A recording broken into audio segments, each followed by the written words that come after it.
Hi everybody, Annwyn Avalon here. For those of you that have been joining me on the Wednesday morning live streams, we've been talking a lot about oracle decks and tarot decks that have some sort of watery theme.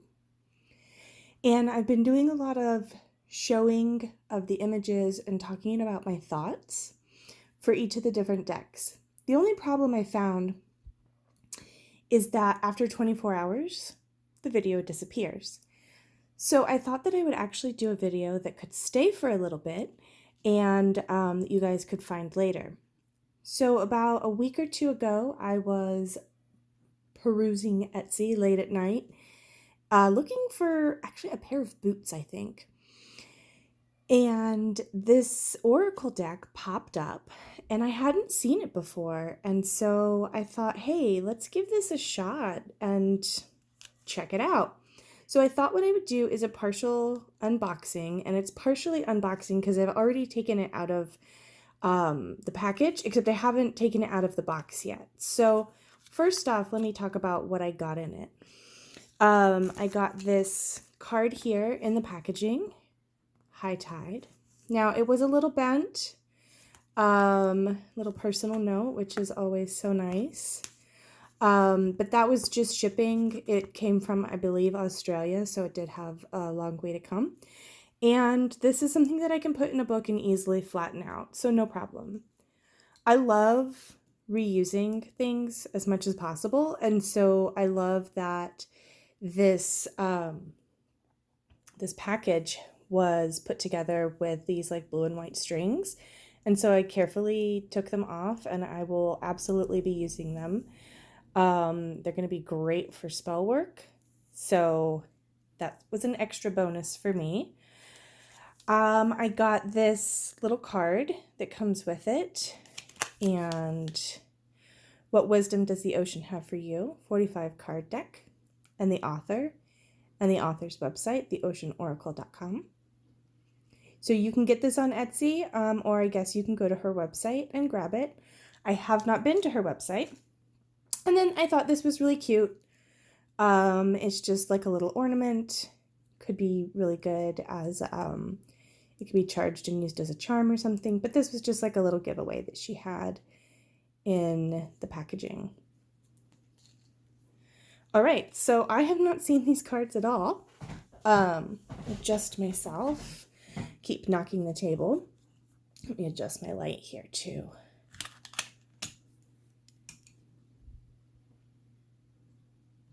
There we go. All right, maybe I won't knock it. So here is the deck.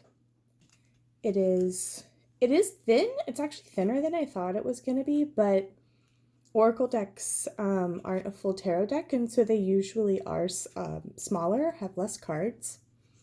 The packaging is quite nice. I like that it opens this way. I like everything about that. I thought it was great. But let's see, how does it... Oh, I see, I did that wrong. Okay, it doesn't open like that. I am a ding-dong. All right, pushing that back in. That was supposed to stay sealed. I don't know how to open up cards. Here we go. All right, so there it is, a top open. Let's pull these out. Oops. All right, so first thing is, let's look at the back.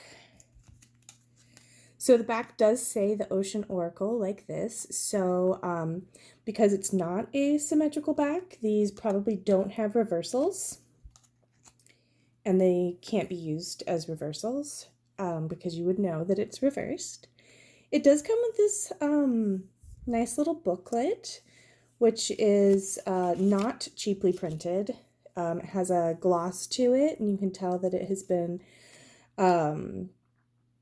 professionally or semi-professionally put together. It looks like this was created all the way back in 2012.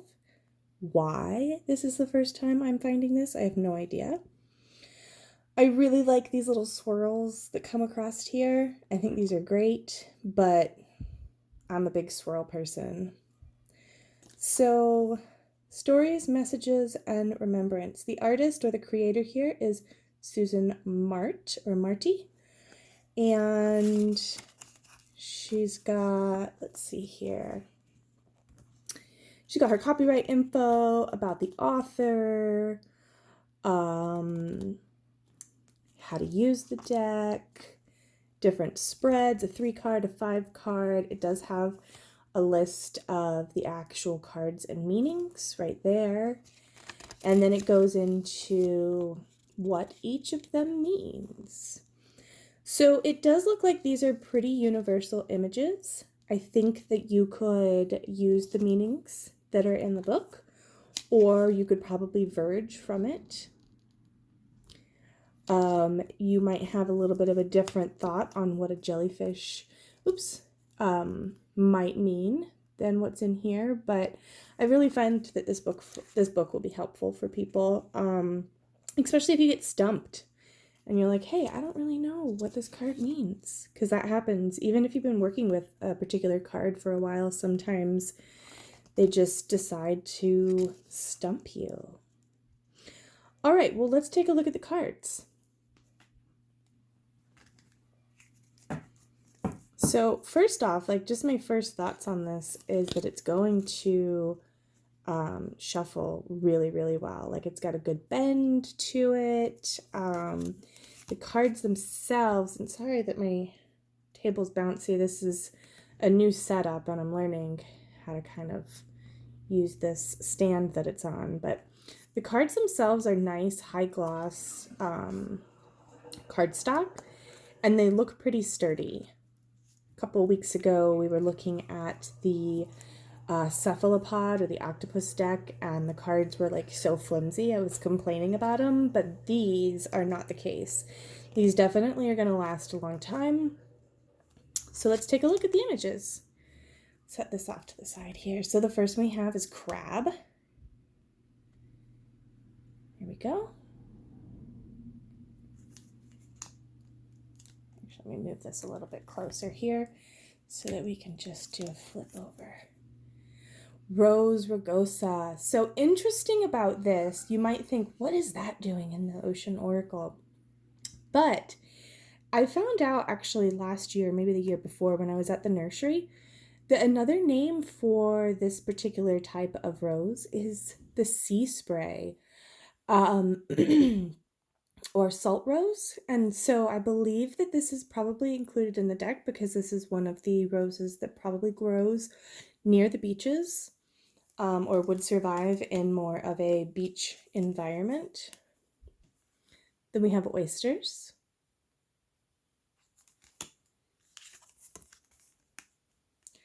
We have the clam.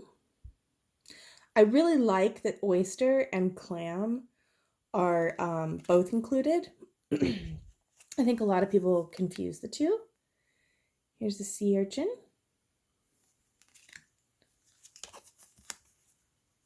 Honeysuckle. This is another interesting one because, again, it's a plant, but I wonder if in Australia or where this person lives, if it grows near the water or the ocean. I don't know how it would stand up to the salt.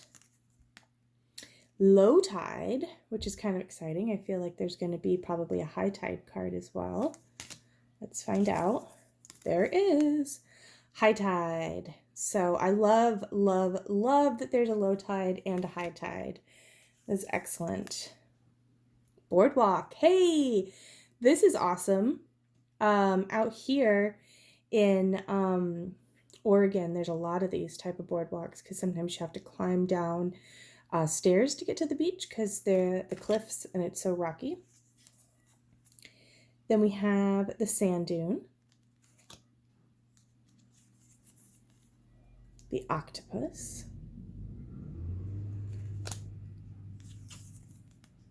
the horseshoe crab. Yay! Horseshoe crabs do not get enough love. They actually live in the Chesapeake Bay, which is one of my favorite places to visit. And they're wonderful, wonderful magical creatures, and they have a like deep ancestral energy. Starfish. I adore the fact that she has aligned starfish with regeneration. That is so excellent. If you didn't know, starfish actually can regrow body parts. So if they lose a leg, they can actually regrow him. We have the whale, reemergence. The shark, opportunity. I'm really glad that she has the shark as more of a seizing the day or grasping at opportunities than a baneful type of thing. I think sharks really get a bad rap. What do we have here? Jellyfish, hidden gifts. Oh, I think that's another good connection because jellyfish, I think they do have they're fascinating. There's a lot to them, but all we think of with the jellyfish is, ouch, that hurt. I just got stung. I mean, I've been stung by jellyfish so many times. Oh, a buoy. Interesting. And I like how it's salvation. I think that this comes probably from, I've seen movies where people have been stranded in the water and they can find the buoy and hang on to it. Oh, then we have a jetty. That's excellent. I think this might be the first Oracle deck I've looked at that has a jetty. So I really like that. And it's gratitude. So that's awesome. And sandcastles aligns with fairy tales. I like that. I can get on board with that one. And what else? The shore, eternal grace. I like that the shore has a card here. You know, we so often think of the beach and we think of water and the ocean, but we do forget about that place in between the green, non-salty area and the water, which is often the beach or the shore. It's a lot that happens there. Aw, little sandpiper. Good. I'm glad to see some birds in here. This one's waves and cycles. I love that it aligns with cycles. I think that that's so perfect. Sandbar. Again, I think this might be the first water deck that I've seen that has sandbar as an actual card, like the jetty.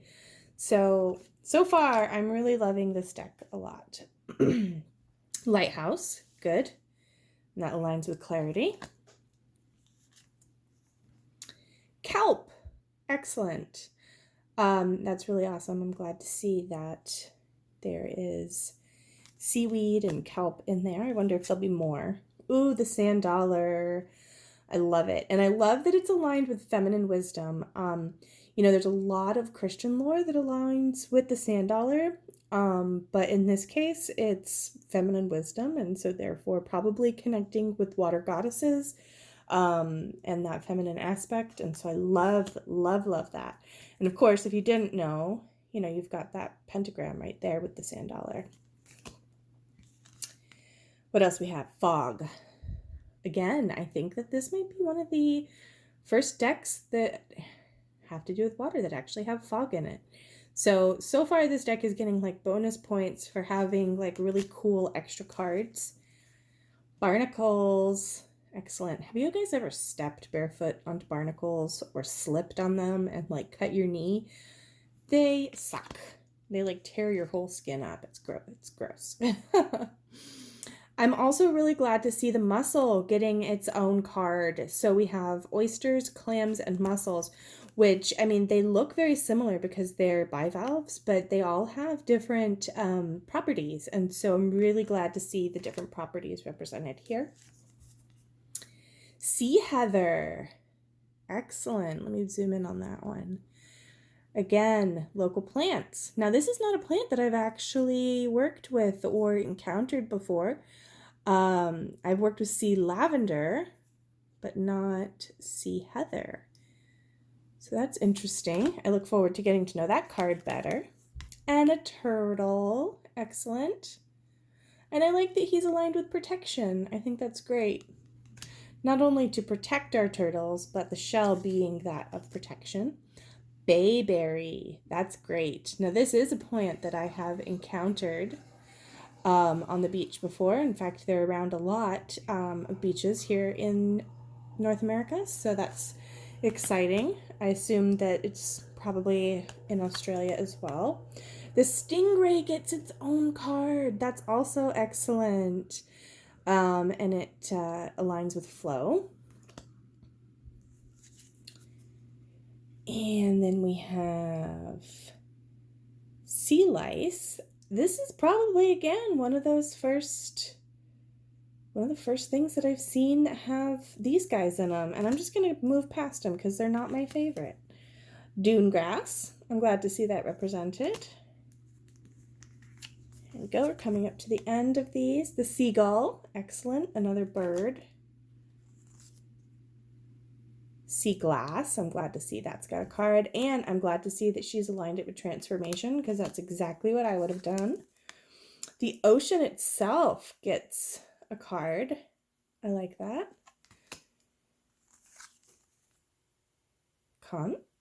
Conch shells, homecoming. It's a different type of conch shell than I'm used to seeing, but I like it. Seaweed. Okay, so kelp got its own and seaweed gets its own. So very excited to see both of those represented here. And we have driftwood. Excellent. Reflection. The nautilus. Love that. Although interesting, I think I would call that like a moon shell or cat's eye, not a nautilus. But maybe it is, and maybe I'm wrong. I don't know. Interesting. I think this is my least favorite card so far. The pebble. I'm really excited to see pebbles. I think that these get overlooked in our watery practice a lot, but they're very, very useful in magic. And last card here, oh yes, masculine wisdom is the seahorse. I'm excited to see that as well. All right, you guys, that's it for now. See you next time. Bye-bye.